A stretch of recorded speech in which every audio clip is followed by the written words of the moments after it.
il y a eu la Bible. Et quand nous lisons le Coran et la Bible, comme venait de le dire ce téléspectateur qui nous a écrit, on sent quand même qu'entre la Bible et le Coran, il y a des endroits où ça coïncide, surtout dans l'Ancien Testament. Si vous avez compris mon introduction ici. Effectivement, vous l'avez bien dit. Que le prophète Mohammed sallallahu alayhi wa sallam a dit quoi? Parce qu'il est venu trouver ça. C'est déjà la Bible là. Oui, il a dit, si un juif ou un chrétien vous dit une chose, faites comment? N'acceptez pas et ne refusez non plus. Oui. Parce qu'il va vous dire une vérité que vous prenez pour mensonge et un mensonge que vous allez prendre comment? Pour vérité. Parce qu'on a mélangé le faux du vrai. Le vrai et le faux. Mais maintenant... Vous avez également dit qu'il y a des personnes inspirées, des personnes non inspirées. Maintenant, je vais travailler maintenant avec les personnes non inspirées. Allez-y. Docteur Manguele, il divague. C'est pour ça que dans son temps, vous voyez, j'étais calme et je riais. Je riais beaucoup. Pourquoi? Parce que je faisais les invocations à Dieu, à Allah, de ramener, n'est-ce pas, le docteur. Oui. S'il allait chercher l'argent du christianisme, sache que le bien est éphémère, docteur. Parce que ici, le niveau du débat, tu transpires, tu n'as pas d'argument. Vous comprenez un peu. Rappelez-vous dans l'émission, nos anciennes émissions, M. Gisquel avait dit que le Coran est la parole de Dieu. J'ai encore les images. Aujourd'hui, il va publier encore ça. Il a dit le Coran est la parole de Dieu.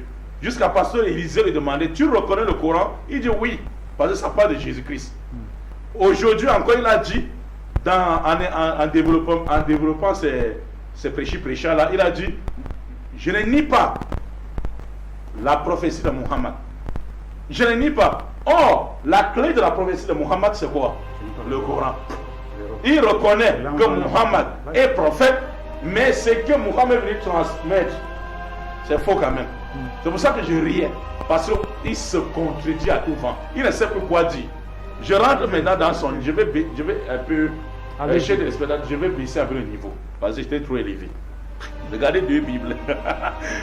Vous savez, je veux pas... La question que monsieur le Béninois a posée, docteur Manguele ne peut pas répondre. C'est pour ça que vous êtes allé loin. Vous êtes déjà dans la Bible avec lui. Vous ne comprenez même pas ce qu'il a en main qu'on appelle Bible. J'ai dit dans la Bible les enfants qui sont les grands frères de leurs parents. Parce qu'il ne veut plus prendre les contradictions que vous connaissez déjà chez les spectateurs. Il veut prendre quelqu'un dans la Bible de Dr Manguele qui est grand frère de son père. Un enfant qui est grand-père de son père. Dans cette Bible, l'autre Bible vient corriger, vous dit non, on va nous attraper. On va nous attraper. Voilà la Bible de Dr Manguele. Écoutez attentivement. Mes chers frères, nous sommes dans 1 Chronique, chapitre 21, 2 Chroniques plutôt. Relevez chez vous à la maison. 2 Chroniques, chapitre 21, à partir du verset 19. La maladie augmenta, n'est-ce pas, de jour en jour. Et sur la fin de la seconde année, les entrailles de Joram, le roi Joram, sortit par la force de son mal. Il mourut dans les violences souffrances et son peuple ne brûla point de parfum à son honneur comme il avait fait pour ses pères. Il avait 32 ans lorsqu'il devint roi et régna 8 ans à Jérusalem et il s'en alla sans être regretté. Ça veut dire avec quel âge? 32 ans, je vois. 32 ans, il avait 32 ans, il a régné 8 ans. Ça fait combien d'années? Ça fait 40 ans. 32 plus 8, ça fait 40 ans. La page suivante. Les habitants de Jérusalem firent régner à sa place après sa mort. Ça veut dire, il est mort à 40 ans. Son plus jeune fils, car la troupe venue de Can avec les Arabes avait tué tous les plus âgés. Ainsi Achazia, fils de Joram, roi de Juda. Achazia avait 42 ans lorsqu'il devint roi et régna 1 an à Jérusalem, et sa mère s'appelait Athalie, fille d'Omri. Pendant que son père est mort à quel âge?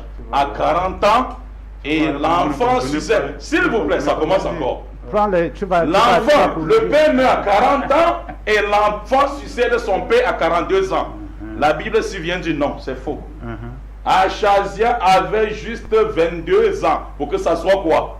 Ça soit un peu cohérent. Docteur Manguele, on jette qui? C'est tu as fini, tu laisses. On n'a pas fini. Je veux répondre. Ouais, vas-y alors. Je dis ceci, hein. Notez juste. Parce que vous aimez, vous avez la maladie de parler. Si vous pouvez avoir au moins la maladie, et écoutez, si vous avez au moins la maladie de comprendre, ça devait être bien. Vous avez la maladie de parler. Parler. Regardez deux Bibles. L'autre dit Achazia avec 42 ans. 2 Chroniques 22. C'est témoin de Jéhovah. C'est pour ça que tu vas. Je voulais te dire donc, c'est quelle Bible que tu parles? Témoin de Jéhovah, 22 ans. Ok, va donc. Lui, second 42 ans. Voilà, donc maintenant, s'il vous plaît, maintenant, Voilà deux Bibles qui se contredisent, tous chrétiens. Maintenant, si on rentre maintenant, mes chers frères, on compare avec la raison. C'est la Bible de qui même qui mange la raison. C'est 22 ans. Parce que son père est mort à 40 ans. Il a suicidé à 22 ans. Comment ton père peut mourir à 40 ans, tu le sais à 42 ans? C'est pas possible. Vas-y, non, mon frère. Mais je suis en train d'aller. Comment tu dis? Je suis en train d'aller, tu vas-y. Ne sois pas embrouillé, docteur. Tu es dans le faux. Jusqu'à preuve du contraire. Vas-y. Ça, c'était de 1. De 2 maintenant. Docteur, maintenant, il a dit ça. On a comparé la Bible. C'était un piège que je l'ai tendu directement, il est tombé. Il a dit on a comparé la Bible de Louis II avec la Bible des témoins de Jéhovah. Maintenant, je reste maintenant dans la Bible, n'est-ce pas, de Louis II. Oui. Chers téléspectateurs, vous qui faites des recherches, amoureux du savoir, je vais ajouter quelque chose dans votre savoir. Oui. Dans la Bible de Dr Manguele, dans le livre, n'est-ce pas, de Matthieu, dans le Nouveau Testament, Matthieu chapitre 1, verset 11. Faites, n'est-ce pas, remarquez, n'est-ce pas, cet endroit. Matthieu chapitre 1, verset 11. La Bible dit Josias engendra Yekonia. Mes chers frères, Josias engendra Yekonia et ses frères au temps de la déportation de Babylone. Josias avait engendré qui? Yekonia. Et cette histoire se trouve dans 1 Chronique chapitre 16, 3 verset 16. Méditez bien. On dit le père. Josias. Le père de Yekonia, c'est Josias. Ouais. Allons fouiller l'histoire de Josias dans 1 Chronique 3 verset 16. Ah, pasteur, aujourd'hui c'est aujourd'hui. Tu as trouvé. Je voulais rester avec toi superficiellement, tu voulais le chaos. 1 Chronique chapitre 3 verset 16. On dit ceci. Fils de Josias, au verset 15. Les fils de Josias sont premier-né, Joshanan, le second, Joachim, le troisième, Sédécias et le quatrième, Shalom. Il n'y a pas Yekonia dedans. Il n'y a pas Yekonia parmi les fils de qui? De Josias.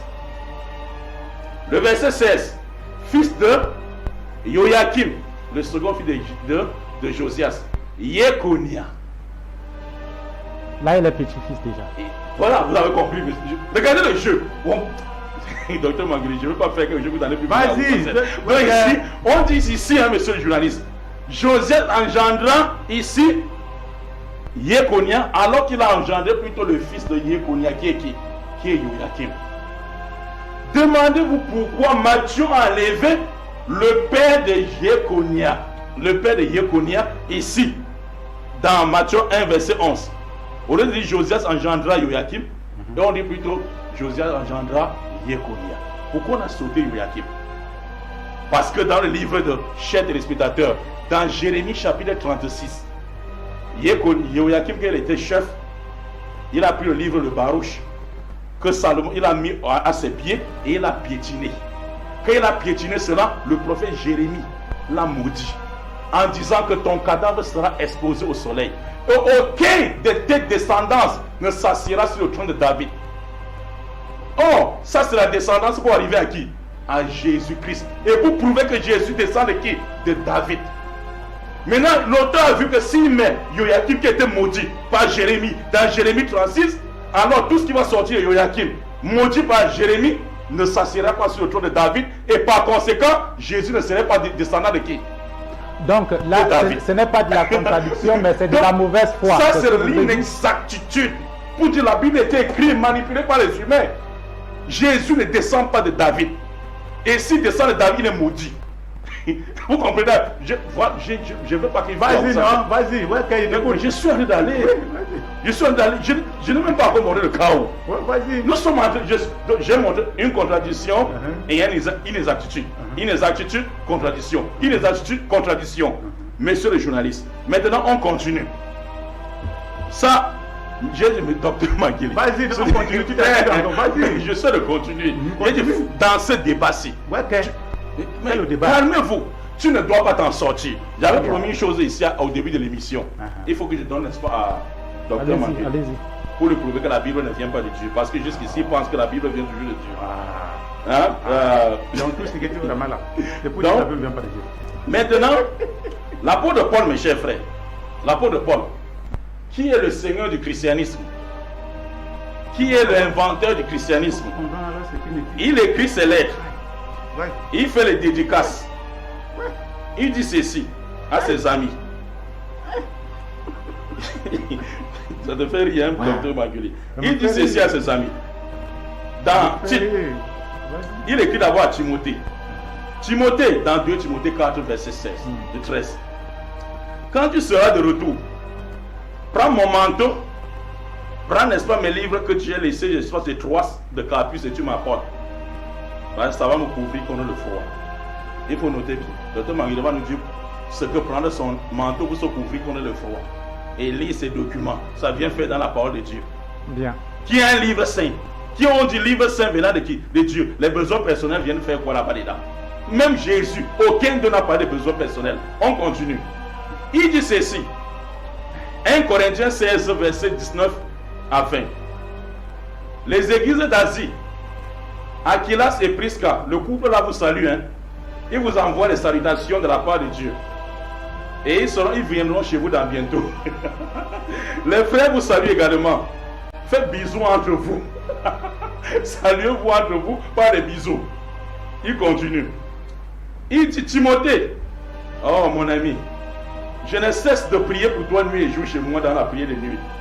J'ai fait aussi mention de toi dans mes prières, Timothée. En me rappelant, n'est-ce pas, en pleurant. J'ai eu des désirs aussi de te voir, mais ça fait longtemps, mon ami. Enfin, quand je te vois, je sois rempli de joie. J'invoque également la foi sincère qui est en toi, Timothée. Salue-moi ta grand-mère et ta mère Eunice. C'est du coup la parole de Dieu comme ça. Docteur Maguli. J'ai dit que quand vous avez s'il vous plaît, c'est le journaliste qui va me dire. Allez-y. Il dit Timothée, salue-moi ta grand-mère et sa fille Eunice qui est ta mère. Parce que je suis certain que même la foi que tu as, ta grand-mère aussi avait ta mère. Vous avez trouvé ça dans 1 Timothée, la lettre de Timothée. 1 Timothée 1, verset 3 à 6.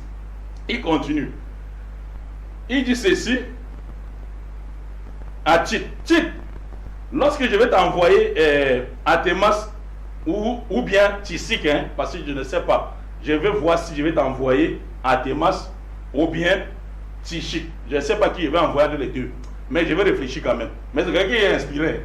C'est pourquoi je l'ai dit à Dr Maguli qu'il y a des gens qui ne furent pas inspirés. Une personne qui est inspirée ne veut pas dire je ne sais pas si je vais t'envoyer Dr Maguli ou bien le journaliste jusqu'à.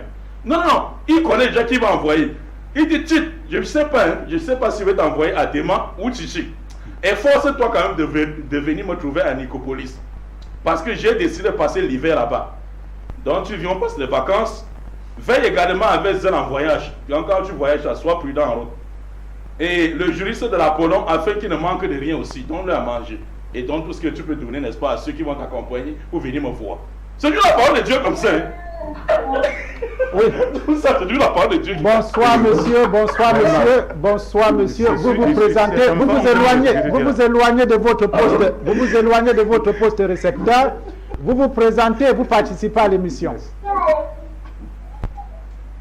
Shalom,